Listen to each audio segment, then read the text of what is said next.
We wish you a Merry Christmas. ఆ దినములలో సర్వలోకమునకు ప్రజాసంఖ్య వ్రాయవలెనని కైసరు ఔగుస్తు వలన ఆజ్ఞ ఆయెను. ఇది కురేనియు సిరియా దేశమునకు అధిపతి అయ్యున్నప్పుడు జరిగిన మొదటి ప్రజాసంఖ్య. అందరూ ఆ సంఖ్యలో వ్రాయబడుటకు తమ తమ పట్టణములకు వెళ్ళిరి.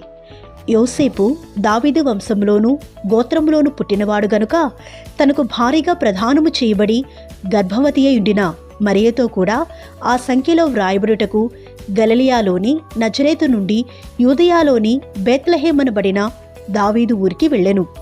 వారక్కడ ఉన్నప్పుడు ఆమె ప్రసూదిరములు నిండెను గనుక తన తొలిచూలు కుమారుని కని పొత్తిగుడ్డలతో చుట్టి సత్రములో వారికి స్థలము లేనందున ఆయనను పశువుల తొట్టిలో పరుండబెట్టెను. ఆ దేశంలో కొందరు గొర్రెల కాపరులు పొలములో ఉండి రాత్రివేళ తమ మందను కాచుకొనుచుండగా ప్రభుదూత వారి యొద్దకు వచ్చి నిలిచెను. ప్రభువు మహిమ వారి చుట్టూ ప్రకాశించినందున వారు మిక్కిలి భయపడిరి. అయితే ఆ దూత, భయపడకుడి, ఇదిగో ప్రజలకందరికీ కలుగబోవు మహా సంతోషకరమైన సువర్తమానము నేను మీకు తెలియజేయుచున్నాను. దావీదు పట్టణమందు నేడు రక్షకుడు మీ కొరకు పుట్టియున్నాడు. ఈయన ప్రభువైన క్రీస్తు. దానికిదే మీ కానవాలు. ఒక శిశువు పొత్తిగుడ్డలతో చుట్టబడి ఒక తొట్టిలో పండుకొని ఉండుట మీరు చూచెదరని వారితో చెప్పెను. వెంటనే పరలోక సైన్య సమూహము ఆ దూతతో కూడా నుండి, సర్వోన్నతమైన స్థలములలో దేవునికి మహిమయు ఆయనకిష్టులైన మనుషులకు భూమి మీద సమాధానమును కలుగునుగాక అని దేవుని స్తోత్రము చేయుచుండెను.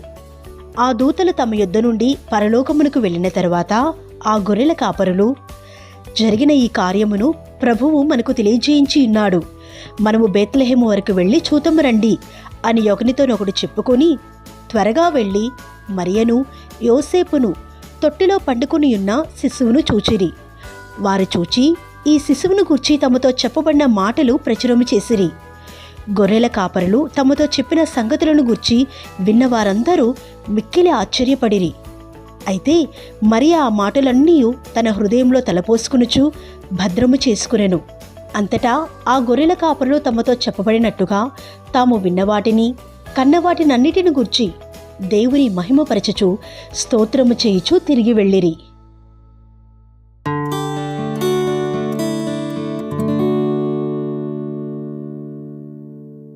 యేసుక్రీస్తు దాసుడును యాకోబు సహోదరుడునైన యూదా తండ్రైన దేవుని యందు ప్రేమింపబడి యేసుక్రీస్తునందు భద్రము చేయబడి పిలువబడిన వారికి శుభమని చెప్పి వ్రాయినది. మీకు కనికరమును సమాధానమును ప్రేమయు విస్తరించునుగాక. ప్రియులారా, మనకందరికీ కలిగేడు రక్షణను గూర్చి మీకు వ్రాయవలనని విశేషాశక్తి గలవాడనై ప్రయత్నపడుచుండగా పరిశుద్ధులకు ఒక్కసారే అప్పగింపబడిన బోధ నిమిత్తము మీరు పోరాడవలనని మిమ్మును వేడుకొనుచు మీకు వ్రాయవలసి వచ్చెను. ఎలయనగా కొందరు రహస్యముగా జొరబడియున్నారు. వారు భక్తిహీనులై మన దేవుని కృపను కామాతురత్వమునకు దుర్వినియోగపరచుచు మన అద్వితీయ నాథుడును ప్రభువునైన యేసుక్రీస్తును విసర్జించుచున్నారు. ఈ తీర్పు పొందుటకు వారు పూర్వమందే సూచింపబడినవారు. ఈ సంగతులన్నీ మీరు ముందటనే ఎరిగియున్నను నేను మీకు జ్ఞాపకము చేయగోరుచున్నదేమనగా, ప్రభువు ఐగుప్తులో నుండి ప్రజలను రక్షించినను వారిలో నమ్మకపోయిన వారిని తరువాత నాశనము చేసెను. మరియు తమ ప్రధానత్వమును నిలుపుకొనక తమ నివాస స్థలమును విడిచిన దేవదూతలను మహాదినమున జరుగు తీర్పు వరకు కటిక చీకటిలో నిత్యపాసములతో ఆయన బంధించి భద్రము చేసెను.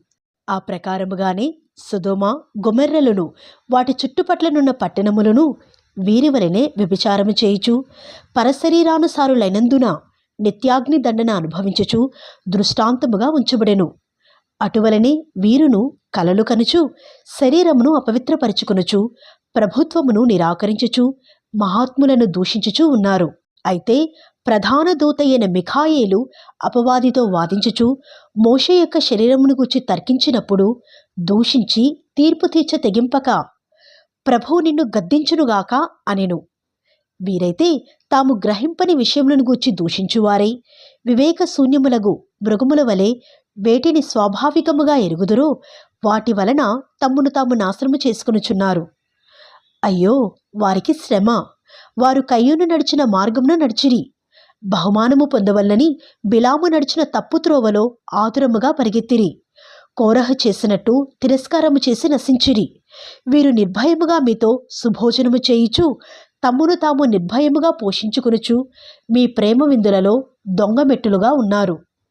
వీరు గాలిచేత ఇటు అటు కొట్టుకుని పోవు నిర్జల మేఘములుగాను, కాయలు రాలి ఫలము లేక 2 మార్లు చచ్చి వేళ్లతో పెళ్లగింపబడిన చెట్లుగాను, తమ అవమానమును నురుగు వెళ్ళగ్రక్కువారై సముద్రము యొక్క ప్రచండమైన అలలుగాను, మార్గము తప్పి తిరుగు చుక్కలుగాను ఉన్నారు. వారి కొరకు గాఢాంధకారము నిరంతరము భద్రము చేయబడి ఉన్నది. ఆదాము మొదలుకొని 7వ వాడైన హనోకు కూడా వీరిని గూర్చి ప్రవచించి ఇట్లనెను: ఇదిగో, అందరికిని తీర్పు తీర్చుటకును వారిలో భక్తిహీనులందరూ భక్తిహీనముగా చేసిన వారి భక్తిహీన క్రియలన్నిటిని గూర్చియు, భక్తిహీనులైన పాపులు తనకు విరోధముగా చెప్పిన కఠినమైన మాటలన్నిటిని గూర్చియు వారిని ఒప్పించుటకును ప్రభువు తన వేవేల పరిశుద్ధుల పరివారముతో వచ్చెను. వారు తమ దురాశల చొప్పున నడుచుచు లాభము నిమిత్తము మనుషులను కొనియాడుచు సనుగువారును తమ గతిని గూర్చి నిందించువారనై ఉన్నారు. వారి నోరు డంబమైన మాటలు పలుకును. అయితే ప్రియులారా, అంత్యకాలమునందు తమ భక్తిహీనమైన దురాశల చొప్పున నడుచు పరిహాసకులుందురని మన ప్రభువైన యేసుక్రీస్తు అపోస్తలులు పూర్వమందు మీతో చెప్పిన మాటలను జ్ఞాపకం చేసుకునుడి. అట్టివారు ప్రకృతి సంబంధులను ఆత్మలేని వారునయుండి భేదములు కలిగజేయుచున్నారు. ప్రియులారా, మీరు విశ్వసించు అతి పరిశుద్ధమైన దాని మీద మిమ్ముని మీరు కట్టుకొనుచు పరిశుద్ధాత్మలో ప్రార్థన చేయుచు నిత్య జీవార్థమైన మన ప్రభువగు యేసుక్రీస్తు కనికరము కొరకు కనిపెట్టుచు దేవుని ప్రేమలో నిలిచినట్లు కాచుకునియుండుడి. సందేహపడు వారి మీద కనికరము చూపుడి. అగ్నిలో నుండి లాగినట్టు కొందరిని రక్షించుడి. శరీర సంబంధమైన వారి అపవిత్ర ప్రవర్తనకు దానిని అసహించుకొనుచు భయముతో కొందరిని కరుణించుడి. తొట్టిల్లకుండా మిమ్మును కాపాడుటకును తన మహిమ ఎదుట ఆనందముతో మిమ్మును నిర్దోషులుగా నిలవబెట్టుటకును శక్తిగల మన రక్షకుడైన అద్వితీయ దేవునికి మన ప్రభువైన యేసుక్రీస్తు ద్వారా మహిమయు మహత్యమును ఆధిపత్యమును అధికారమును యుగములకు పూర్వమును ఇప్పుడును సర్వయుగములను కలుగునుగాక. ఆమేన్.